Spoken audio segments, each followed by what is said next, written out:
Mandombe Mambote. Une fois de plus, soyez les bienvenus au programme de Mandombe University. C'est un programme qui est lié à l'université, à la production des connaissances académiques, mais virtuelles. Nous sommes en train de faire la promotion de la nouvelle connaissance épistémologique africaine que Papa Simon Kimbangu a révélée à Papa Wabeladio. Moi, je suis votre professeur Bitombokele Leigom Chungwan. Je suis l'un des disciples de Papa Wabeladio, docteur Wabeladio, qui a capté en 1978 le Mandombe par la révélation de Papa Simon Kimbangu. Et à l'époque, j'étais à l'université Simon Kimbangu. À l'âge de 21 ans, Papa Wabeladio m'a confié la responsabilité de systématiser le Mandombe comme connaissance scientifique. Et ce que aujourd'hui l'université vous présente, en fait, c'est le résultat de la systématisation de ces connaissances que nous avons effectuées depuis 1996.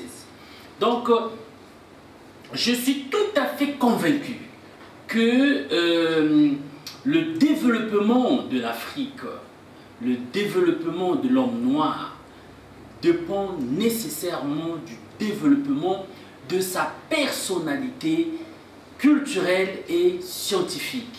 Et le Mandombe, c'est cet instrument que nous proposons à la face de l'humanité pour que le noir et l'Africain puissent rentrer dans le processus de l'éradication de son complexe d'infériorité. Parce que c'est ça qui tue psychologiquement le noir, le complexe d'infériorité. Parce qu'on a en fait rien qui est notre propriété qui nous permet de produire des connaissances. Donc voilà pourquoi aujourd'hui notre cours va se baser sur l'étude des concepts techniques de Mandombe. Et le concept que nous allons étudier aujourd'hui, c'est le concept Kimbangu. Le concept Kimbangu, c'est un concept incontournable, c'est un concept très important dans l'étude du Mandombe, parce que la personnalité spirituelle qui a inspiré le Mandombe est liée à la personnalité de Papa Simon Kimbangu. En fait, c'est Papa Simon Kimbangu qui a inspiré l'écriture. Et le nom Kimbangu, c'est un concept très fondamental pour qu'on puisse mieux comprendre le phénomène de l'inspiration du Mandombe par Papa Simon Kimbangu à Papa Wabeladio, docteur Wabeladio. Donc, voilà pourquoi nous allons étudier ensemble le concept Kimbangu. Le concept Kimbangu, tel que nous le voyons, c'est un concept de la langue Kikongo. Nous sommes toujours en train de le répéter que le Kikongo, c'est la langue de la codification de Mandombe. Donc, tous les concepts, presque tous les mots-clés techniques du Mandombe, ce sont des mots issus de la langue Kikongo. Donc, voilà pourquoi nous avons le concept Kimbangu. Le concept Kimbangu, le mot Kimbangu, en fait, c'est une combinaison de deux mots. Une combinaison de deux mots qu'on peut étudier dans deux perspectives. La première perspective, nous avons la combinaison de deux mots, Kimbangi et Mbangi. Kimbangi veut dire l'attestation. L'attestation, lorsque par exemple, ça on le voit souvent dans la communauté kimbangiste, lorsque un kimbangiste quitte Luanda par exemple pour aller à Paris, avant de quitter Luanda, il passe d'abord dans sa paroisse et il prend un témoignage, une attestation. Kimbangi, les kimbangistes appellent ça Kimbangi. Donc une attestation que l'administrateur au niveau de l'église va lui passer pour dire que, pour témoigner que voilà monsieur un tel, et c'est un kimbangiste de la chorale Koreki par exemple, et il quitte Luanda pour des vacances, pour question de santé et il va résider, il va passer son séjour à Paris par exemple. Et nous demandons à la communauté kimbangiste de recevoir votre frère selon la tradition kimbangiste. Et l'administrateur prend l'attestation, il donne à la personne, et cette personne, ce kimbangiste, il va à l'extérieur et à partir de là, il va remettre l'attestation à l'administrateur de l'église et à ce moment-là, il sera reçu. Il sera reçu comme kimbangiste selon les informations qui sont dans l'attestation. Donc, l'attestation, c'est le kimbangi. Donc, quelque chose qui prouve, en fait, c'est une preuve qui justifie que les informations que tu es en train de passer sont vraiment des informations fidèles et réelles. En dehors de Kimbangi, nous avons Mangi. Mangi, c'est le témoin. Quelqu'un qui était présent lorsque un fait était en train de se réaliser. Donc, lorsqu'on prend Kimbangi et Mangi, Mangi qui est le témoin, du coup, on a une définition du concept Kimbangu. Cette définition consiste à dire que Kimbangu est le témoin oculaire qui était présent, qui assistait à l'événement qui a eu lieu en présentant un témoignage, ou bien encore un kimbangi, une attestation, une preuve. Donc c'est ça en fait le kimbangu dans la première perspective. Dans la deuxième perspective, nous avons aussi une combinaison de deux mots, Mbangu et Mbangudi. Mbangu et Mbangu. Mbangu, dans les villages, nous connaissons qu'il y a des artisans qui ont l'art de confectionner des paniers. Ce sont des paniers, mais certains paniers sont fabriqués sous forme de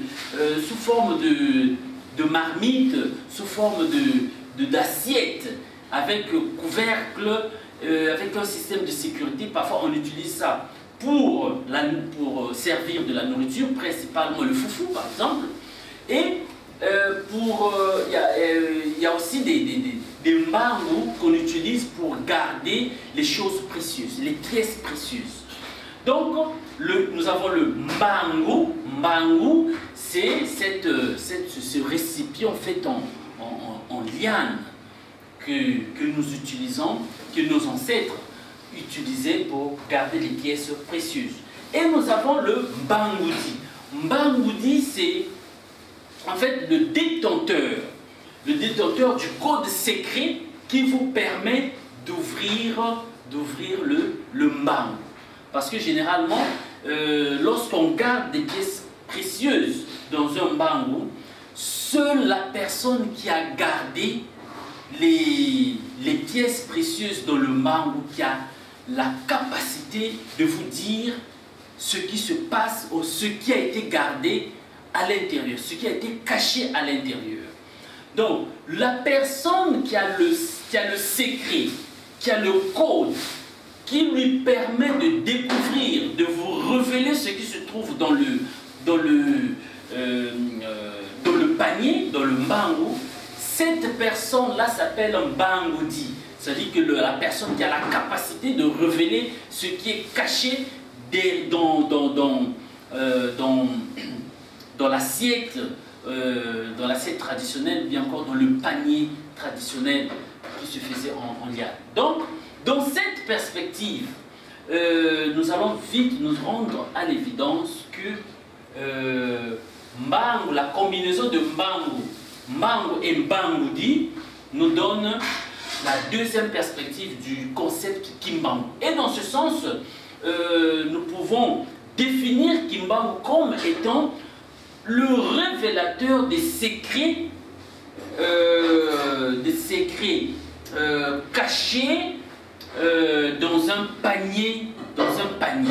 Mais à ce moment-là, le panier représente la nature, le panier représente le mystère de Dieu, le panier représente l'homme. Voilà, le panier représente dans cette perspective ces trois éléments fondamentaux de l'univers. Donc nous avons le secret de l'absolu qui est Dieu, nous avons le secret de l'homme, le mystère de l'homme et le mystère de la nature. Donc tout ça c'est vraiment un mystère et l'homme se met toujours à la recherche des lois cachées derrière ce panier. Donc, dans cette perspective, dans cette logique, nous pouvons vite comprendre que pour les chrétiens, pour ceux qui étudient la Bible, même pour les non-chrétiens, après la chute d'Adam et Ève, avant la chute d'Adam et Ève, Adam et Ève étaient dotés des connaissances extraordinaires. Adam était créé à l'image de Dieu. Donc, Adam, c'était un Dieu. C'était l'image et la ressemblance de Dieu. C'est un peu comme dans le Mandomé, nous avons le Pakundungu qui représente Dieu et le Pelekete qui représente l'homme. Donc, l'homme est l'image et la ressemblance de Dieu. Lorsqu'on parle de Dieu, c'est l'omniscient, le détenteur de la connaissance, du savoir. Donc, Dieu maîtrisait toutes les lois de la nature. Dieu connaissait les codes secrets. Et il avait transmis la même capacité à l'homme. L'homme était le détenteur de tous les secrets de l'univers. L'homme savait ce qui se passait dans l'homme. L'homme savait le grand mystère de l'absolu, le grand mystère de l'infini, le grand mystère de Dieu. L'homme savait tout ça parce qu'il avait le code, il avait le secret. Il savait ce qui s'est passé dans le secret de l'univers, dans le secret de Dieu. Et le troisième élément, l'homme connaissait le secret de la nature. Il savait quelle plante prendre pour faire une connexion afin de produire une substance donnée. L'homme savait qu'il y avait beaucoup des animaux dans le jardin d'Éden. Et il était question de communiquer avec ces animaux. Donc, il avait le code de la communication avec les êtres, avec les animaux, avec la faune, c'est-à-dire que les arbres. L'homme savait tout ça. Il savait les matières premières, les matières précieuses qui existaient en dessous de la terre. Donc l'homme avait le code, l'homme savait ce qui s'est passé dans l'essence de chaque élément qui existait dans la nature. Malheureusement, après sa chute, lorsque l'homme a commis le péché, l'homme a perdu tous les codes secrets qui lui avaient été attribués. Il ne savait plus comment communiquer avec les animaux. Les animaux étaient devenus sauvages. Les animaux pouvaient tuer l'homme. L'homme n'avait plus le code de dominer sur le lion, sur le léopard. L'homme ne savait plus comment parler avec les arbres. Il a perdu même la capacité de créer l'harmonie entre lui et son frère. Alors pourquoi nous allons voir Abel et Caïn se sont chamaillés, Caïn il a tué Abel. Donc l'homme est rentré dans un déséquilibre épistémologique, déséquilibre scientifique.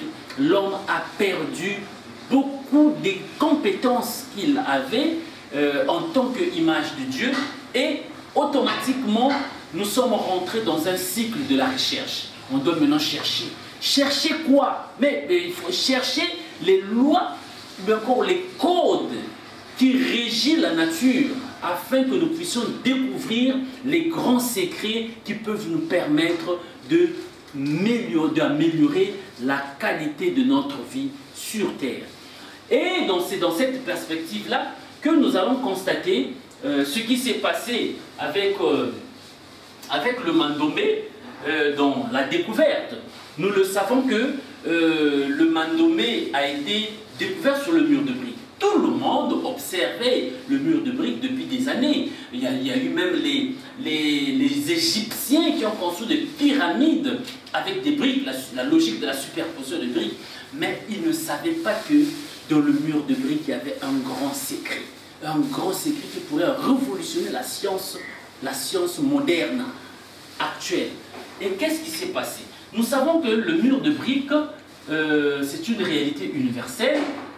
Tout le monde connaît, tout le monde regarde le mur de briques, mais en fait, ce n'est pas tout le monde qui a pu découvrir la loi qui se trouve dans le mur de briques. Ici, nous avons le mur de briques, et dans ce mur de briques, nous avons constaté que, selon la loi qui a été révélée à Papawa Beladio, il s'est rendu compte qu'il y avait un grand secret qu'on lui avait révélé.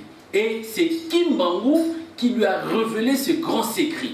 Kimbangu lui a dit que, regarde dans le mur de briques, les lignes horizontales et verticales formées par la superposition des briques n'est qu'une combinaison de deux éléments géométriques qui se ressemblent aux chiffres 5 et 2. Voilà, nous avons le chiffre 5. Nous avons le chiffre 5 et nous avons le chiffre 2. Bon, en fait, nous allons appeler ça chiffre parce que nous ne sommes pas encore entrés dans le vif du sujet. Mais en fait, ce sont des deux voies-là qu'il a découvert. Et ces deux voies-là sont diamétralement opposées. On va les reproduire ici. Nous avons les deux voies-là. Et ce sont ces deux voies-là que Papa Simon Kimbangu va révéler à Papa Wabeladio en songe, en rêve. Il va lui dire, à partir des deux éléments que tu viens d'observer sur le mur de briques, le noir fera tout ce dont il a besoin dans l'activité matérielle. Mais qu'est-ce qui va se passer? Finalement, il y a un grand secret dans le mur, et un grand secret caché dans les deux éléments que nous sommes en train de représenter. Par exemple, il nous a été révélé que le 5 représente le Pakunduru, c'est ça. Le 5, dans le contexte des hommes, le 5 peut représenter l'homme, une race, par exemple la race noire. Et le 2 peut représenter la race blanche.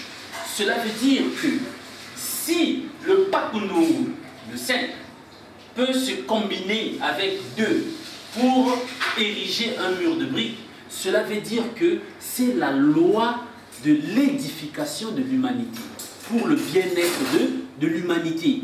Donc, cela veut dire que pour qu'il y ait le bien-être de l'humanité, pour qu'il y ait l'essence du développement et de l'édification de l'humanité, il faudrait que chaque race puisse admettre l'autre race comme étant une pièce fondamentale dans la combinaison, dans la collaboration, dans la relation, ce qu'on appelle le relationship, les relations humaines, afin qu'on puisse élever le niveau social, le niveau de vie de l'humanité, afin qu'on puisse découvrir beaucoup de choses qui sont tout autour des êtres humains. Donc, malgré nos différences morphologiques, moi je suis noir, mon frère il est blanc, cela ne nous empêche pas d'être ensemble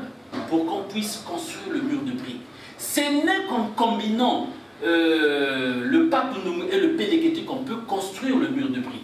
Je vais faire cette démonstration que j'ai toujours faite pour montrer que la logique, par exemple, lorsqu'on veut démontrer la logique, la possibilité de la logique de l'équilibre racial, on va partir de la combinaison de 5 qui représente le noir, par exemple, et nous combinons le 2 qui représente la race blanche, le noir, la race blanche, le noir, la race blanche, le noir et la race blanche. On va répéter la même chose, le noir, la race blanche, le noir, la race blanche.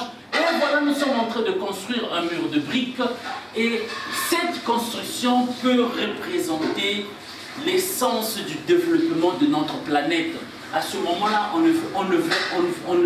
ne va plus se sentir heureux de voir les gens en train de souffrir de faim, les gens en train de lutter pour la guerre, les gens en train de se noyer sur la Méditerranée, qui fuient l'Afrique, les gens en train de se quereller entre eux pour déchirer l'Afrique, les gens en train de fabriquer des bombes nucléaires pour se défendre ou encore pour menacer les autres, pour considérer les autres comme étant des inférieurs. Donc, en fait, à partir du secret que Kim Bang-woo nous a révélé, à ce moment-là, on peut bien comprendre le phénomène de la nature. Donc, le monde, l'univers, l'homme, Dieu, il y a encore beaucoup de mystères à découvrir. Son éminence Dengé Dakuntima nous disait,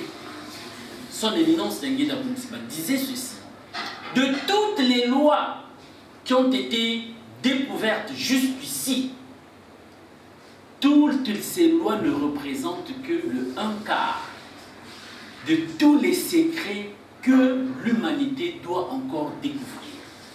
Donc, parmi les 3/4 que son éminence Tengueda avait fait mention, nous avons déjà le Mandombe qui est sorti à partir de la révélation par un détenteur du secret de la nature, de l'homme et de Dieu. Donc, Kim Bang-woo signifie le révélateur des secrets cachés dans l'univers, bien scellés, qui représente en fait le secret de l'absolu, le secret de l'homme et le secret de la nature. Donc voilà un peu les informations que nous avions préparées pour vous aujourd'hui en parlant du concept Kim Bang-woo. Pour aujourd'hui, on vient de terminer notre cours. J'espère que c'est un cours qui vous a plu. Je vous en prie, s'il vous plaît, répétez la vidéo. Il faut toujours répéter pour que ces informations restent gravées dans votre subconscient, restent gravées dans votre mémoire, afin que vous les utilisez toujours lorsque vous en avez besoin. Et ce cours est très important par rapport à ce que nous allons faire demain. Donc voilà pourquoi je vais vous dire au revoir et au prochain cours. Merci.